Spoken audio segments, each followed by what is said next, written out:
Welcome everybody to Storytellers Talk to Twitch chat, which I did not have the chat up yet, but give me 1 second and it'll be up here. So guys, and as always, we will talk to you guys about what happened in the show, your opinions, and basically anything interesting you guys can think of regarding the show.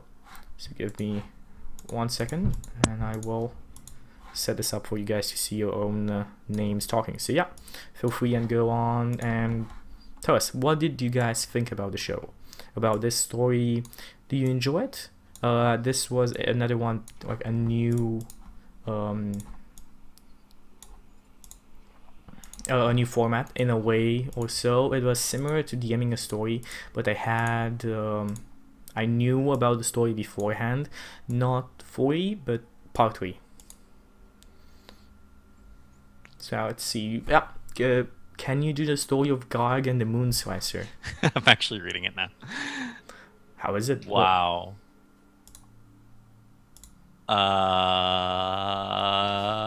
It's like a fairy tale it's a D&D fairy tale someone wrote on Reddit. Interesting. And it's wow. I'm gonna bookmark it. Yeah. You never know. So thank you for sharing that, chat. You might see it someday. As I said before, Joe, yes, I did actually know the story beforehand. It wasn't that he knew the whole story. I gave him some notes about what happened. So the idea that but he never actually read the story. Yeah, what the character would do, and the idea, okay, this is what the character would do. If it goes out of rails, we'll just go with that. If it doesn't, we'll just continue on with the storyline, to put it like that. I try to give. Basically, the session has been, I wanted to give a personality to the character and make him more unique than he was in the story. Like, if you read the story, it's not gonna be the same character as I played. I tried to give him a personal touch and kind of create him in a way that he is his own person. Shane, my description was basically you are the son of of farmers, you ran away, you became a master thief, and then like ideas of what I do on each of these tasks. Like I had pretend to be somebody else, use ropes to your advantage to lift stuff up, stuff like that. You know, I have basically notes on what happened and like a summary of basically everything. So, and he could have approached it. He could have invented his own solutions if he wanted. We would have just gone with that. And there's some things he didn't do, like he didn't muffle the horse's hooves, and that could have ended up going badly. But I wanted to see if I wanted to see if that actually happened. I wanted to see what the other guards would do. It felt like too easy to just muffle the horses. I pretended to not read that part, not see that part. Because I was taking dialogue from the story from time to time, because it felt more easier to take the dialogue that the character would speak. As I said, I think my main idea was to tell a story. This is what Pinball Storytellers is about. It's tell a story that you guys will enjoy, even if you know it or not, and try and give it a personal feel, a personal touch to it. So it isn't the same thing that you guys know, even if you have read the story before. So for those who know it, it's a familiar thing, an uncertain ending, and a thrilling adventure. And for those who don't know it, it's basically just an adventure. How would I have done the priest? I would have, like, my first idea that comes to mind, like brainstorming, I would knock out a guard, take all of his armor, pretend to be said guard, and say that, and basically try and catch the clerk in anything he did, because all clerks then were, you know what I mean. Yeah, all clerics were doing something illegal. Something illegal, exactly. I would like try to bait it out of him, and then point it out that I am the only one who can save his life. The Lord has requested your presence in the court right now, and if you do not come with me, tomorrow morning he shall hang you as a whatever I found that he did, like adulterer, child molester, thief, and so on. So I would have been tempted to get him high on shrooms, and then he'd crawl into the sack voluntarily just to get away from the visions. nice, good. So yeah, there's a lot of ways to do that. That's the one that came on top of my head, but I felt like it was a pretty good one that was given in the book. I liked that one the most, actually, out of all the three tasks that he was given.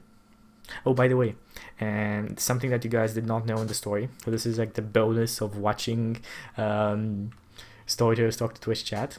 His actual name was Puck, so that's why he did not give out ever his name. He just said, "I'm a master thief," because he hates that name. He just hates that name. But Puck is a servant of Oberon. He's a cute little trickster. Yeah, and he just hates it. No, I like it. I don't know. Puck's an okay name. I imagine that if you were from Canada, it'd be a bad name because kids in Canada play hockey, and instead of playing hockey, you would like be a piece of hockey equipment. Maybe not so good. Yeah, which is not very nice. It could bring. I'm imagining a little kid actually getting like battered around on ice by sticks. It's like, why did my parents name me Puck? They were from America. They came here because of the healthcare.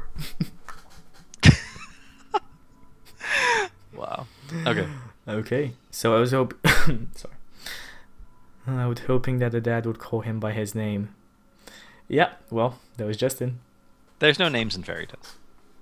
Yep. No name is fairy tales. We have some pretty good stories prepared for you guys next time. Again, like whenever we feel like your guys' suggestions are not enough or ideas are not enough, we're going to do polls and ask you guys what you want to see in chat here. But when we do know that we have a good set of stories made up, we're just gonna go with what we have. And this is why we do Storytellers Talk to Twitch. We want to hear your opinion on whether you like this and what would you have liked to see different. Please be free and please be honest, and constructive criticism is always welcome. So Justin, do you want to say anything? No. Sorry, I forgot. My channel now has a bot. I'm pretty happy about it. Awesome. It's the Gentleman Bottler. The Gentleman Bottler. Yeah. Awesome. That is just awesome. Great. Yeah, I think it's identical to Neilbot except for the name, but I'm still happy with it. I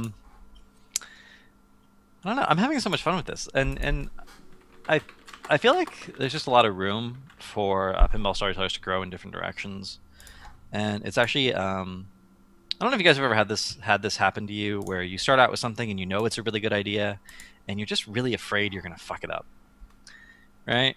So you have this something that's this brilliant idea, and you're just afraid you're gonna mess it up. And I feel like Pinball Storytellers is that. It's this really good idea that I feel like could go a lot of really interesting places. It could end up being like a fun narrative tool for people.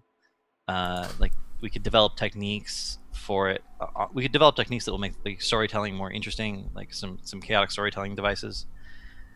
And I'm just afraid that we're gonna like not do as good as we can. So I spent a lot of time thinking about the show. I spent a lot of time thinking about like ways to do it better. And I just hope that I just hope I do as well with it as I can. Okay. Yeah, I feel That exactly. I mentioned this in earlier enough. I don't know if I mentioned it in the first episode of Storytellers Talk to Twitch.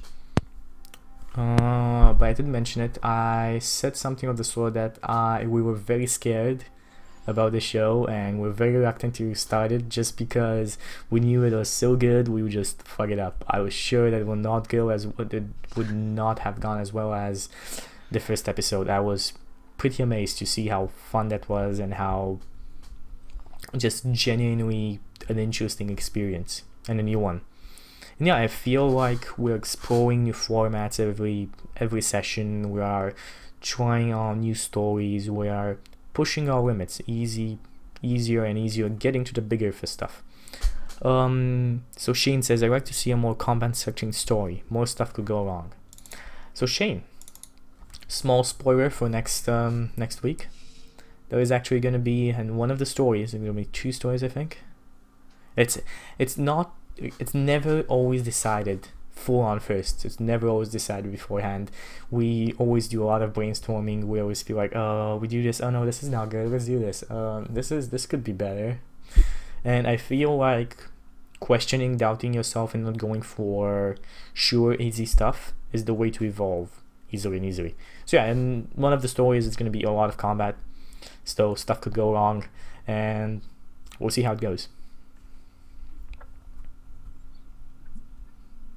Okay.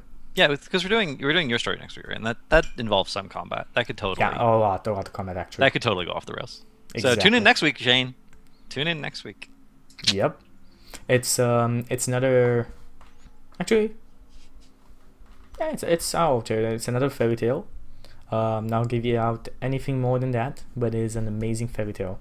I love it. I've read it when I was a child, and it was one of those fairy tales that kept me awake at night.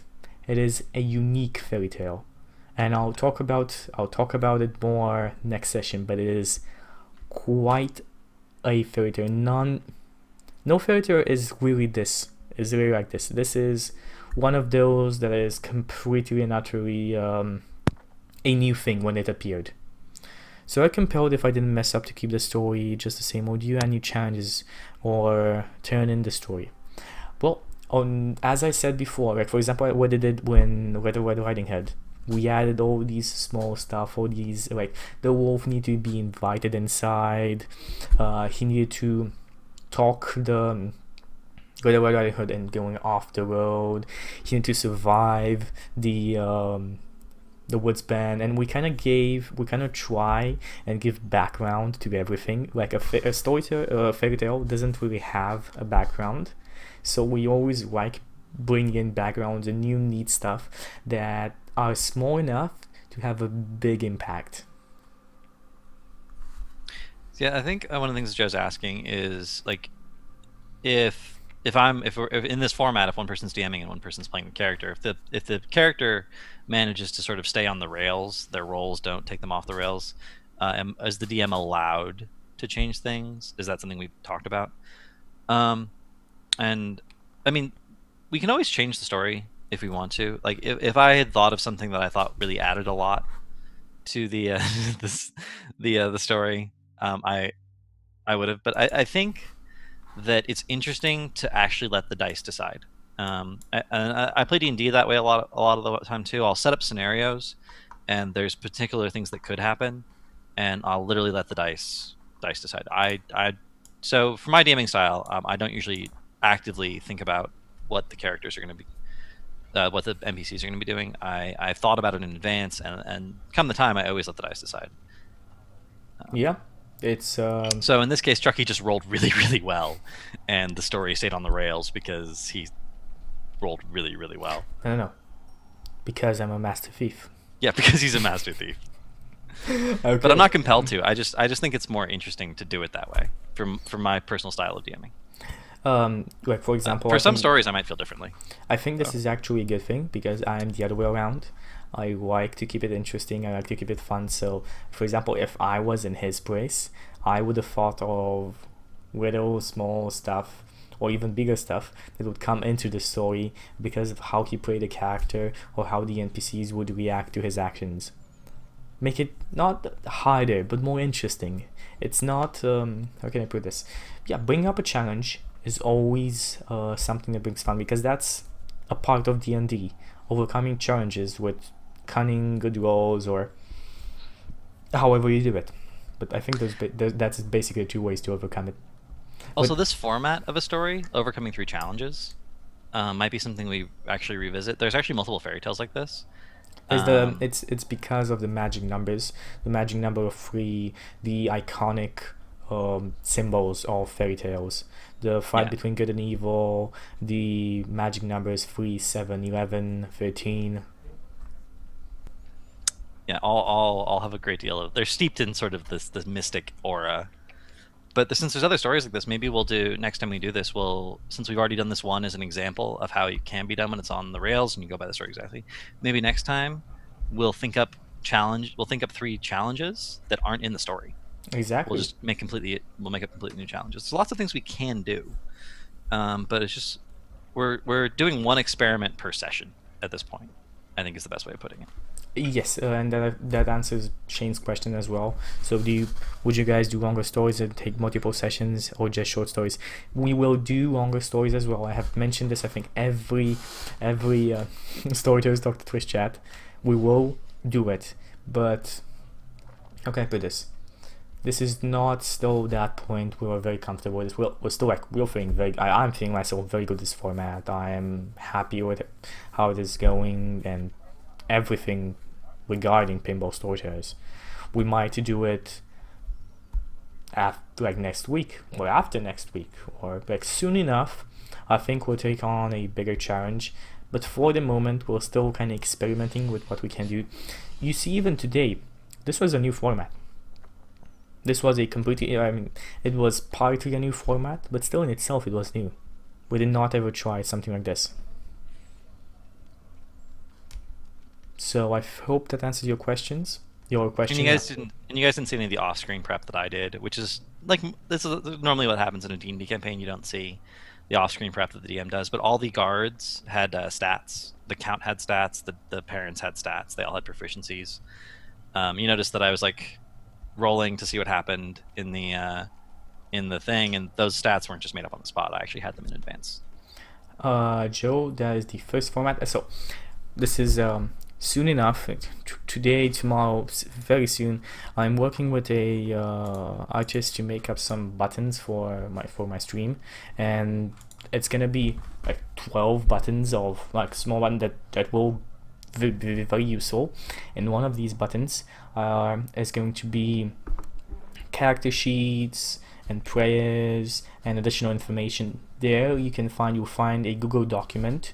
We'll write it up real neat so you guys can understand, because currently it's in DM talk right now. It's only lines, and so we'll write it very good so you guys can understand all the formats, and we'll have a document to basically explain every format we have currently done, every format we think of doing, and the stories we have already done on Pinball Storytellers and so on. It's going to be a lot of information that you guys can easily access by that. But for the moment, just because I don't want to just drop links in chat or have it in the title, we will just wait until I finish up with this, and it's going to be all neat and nice over on there. Yeah, so I hope I answered your question.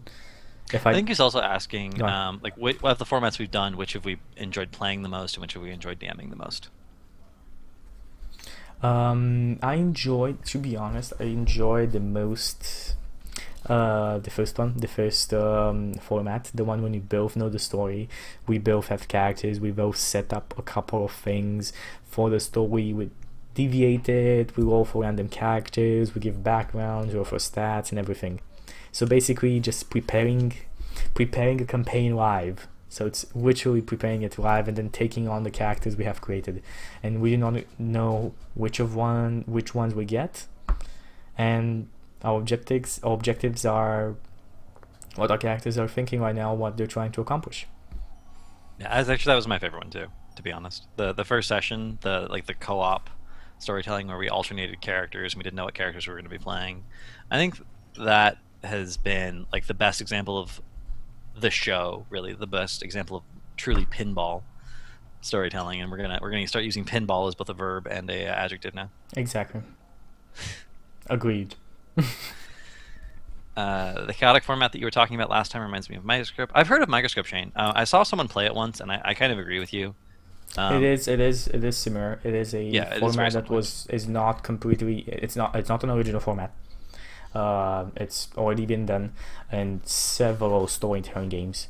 The idea is that you just either start with something small or nothing at all and create a story. It's a format that's been done for thousands of years by anybody telling a story in the medieval ages and long before that. So Yeah, that's we'll try that out eventually. We want to figure out something that's not, at first I think that's not completely random, just so have a couple of things that we can start. Like one of my ideas was bring in a card game that I really do love, and we might do that, or we might completely do something different.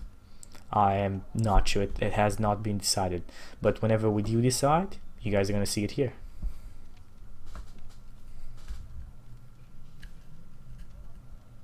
The shorter stories are no, because you don't miss anything important if you miss a session. Yeah, exactly. That's one of the things that I like about the shorter sessions, that all of the episodes are standalones. That's something that I enjoy about Pinball Storytellers, is that you don't need to start with the beginning, or you can start just with the last episode and watch however many you want. I feel like that's better. I think that's more into the pinball spirit of it than a longer ongoing session. But as I said, that does not eliminate the fact that we might eventually do one. We'll see how it goes. One of the things that people have constantly suggested is Alice in Wonderland, which is a near and dear story to my heart. I would actually love to do Alice in Wonderland. I actually went and reread it the other night. I'm pretty sure it would take a minimum of 4 sessions to do Alice in Wonderland. Yes. And so as I have not read it, I think I'll either read it, or you DM the story for me.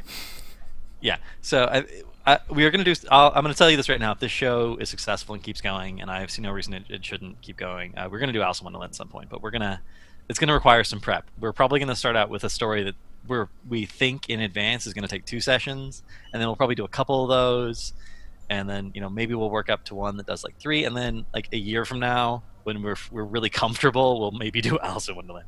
Alice in Wonderland would be a huge challenge. Yes. Because and for those of you who don't know, the Lewis Carroll, not his real name, but the author was he did symbolic algebra.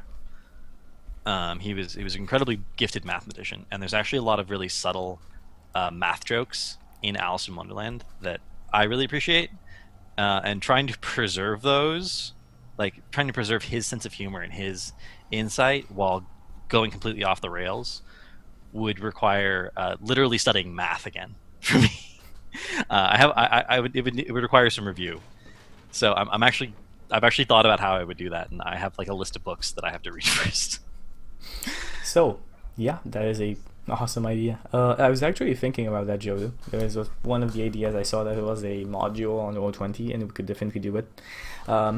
If we do end up doing like something like that, the module stuff like that, it's not going to be the main show. It's going to be like a side show, like Storytellers Play Quiet Year or something. It's not going to be on Wednesday most likely. Like Wednesday is always going to be telling stories in the formats that we already have, and anything else like playing a specific board game or a specific card game, like anything with you. Even if I mentioned before that I wanted to bring in a card game, that will not be the same. We'll just to use basically the props or something like that as an inspiration, but not anything more than that. Ooh. Yes.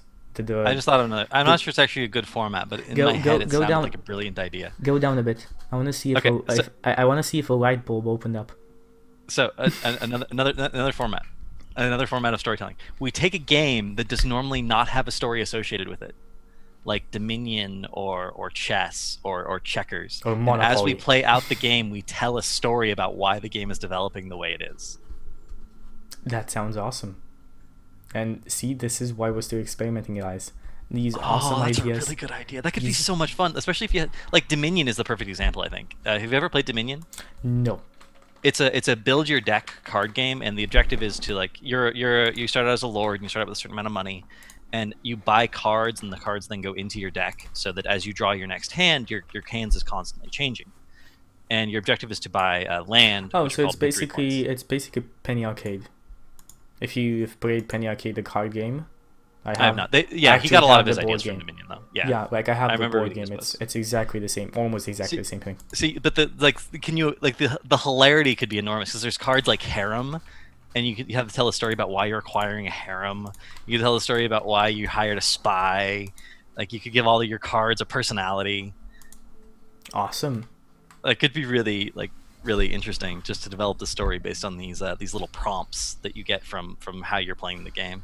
Yeah, so as I said, whenever I get those buttons finished, we'll have the links to our Google document that we got all our ideas in, and you guys are gonna see it as formats go up, as formats go down, as more information about Pinball Storytellers appears there. So yeah, that's about how it goes. Yeah, I like this thing that with this Q&A, to put it like that, with you afterwards, because of the many shows that I do every week, my school, my work, and your work, we don't actually get that much time to prep. We each kind of prep on our own. Sometimes we get together like 1 hour on Monday, especially when we're not really sure on a format or something like that. But most of the times we have little to no interaction until 10 minutes before we start the show. So this Q&A afterwards is very nice with you, Chad, because one, we get to talk to the viewers, we get to know what you guys think, we get to see what you guys like and what you guys dislike, and we get to have ideas, because awesome ideas just come from hanging around and talking, brainstorming basically. But this is more of a silent, more of a subconscious does the thinking, and then the light bulb brightens up. There's actually a wonderful saying about that I believe it's Francis Bacon. He said that was it, reading will give you a breadth of thought, writing will give you a precision of thought, conference, talking to other people, will give you a readiness of thought, and reflection will give you a depth of thought. So for us, this is a sort of, we're reading chat and we're getting ideas from chat, and we're also like talking to each other. So it's sort of a conference. It's a retrospect as well. Yeah, it has a really nice effect. So we do a lot of reflection on our own, but it's not the only thing you need. It's just one of the 4 components that you need to really create something quality when it comes to just thinking about things. Yep. There's no more that I can add to that. Yeah, and I think that's it for I don't think we have anything more in chat. I think that is all for Pinball Storytellers and Twitch and Storytellers Talk to Twitch TV. I was gonna fuck up that name. Doesn't matter. Doesn't matter. You did fine. You did fine. Next Wednesday? Yeah, next Wednesday. Awesome. So guys, all of you, we'll see you guys next Wednesday at 10 p.m. my time and noon Justin's time for episode number 5 of Pinball Storytellers. And again, if any additional episodes, like we free up let's say we free up a session, like for example Hold the Dragon Queen doesn't happen a week, or On a Bound doesn't happen a week, you might as well see Pinball Storytellers playing a board game or a card game or something that narrative idea to it. So we'll see about that, and we'll talk to you later. So bye bye everybody, and have a good night, morning, day, whatever time it is there. For the people who are waiting for me to start my stream, yes, sorry about that. I will be starting my stream in like a few minutes. I just have to go take care of like 1 or 2 things, and then I'll come back and start my stream. Awesome. I have a birthday stream. I have some interesting plans for the day, so we'll see how they work out in practice. Go watch him at twitch.tv/Cavalier Guest. Okay, so that's about it, and I'll see you guys, as I said, next Wednesday. Bye bye.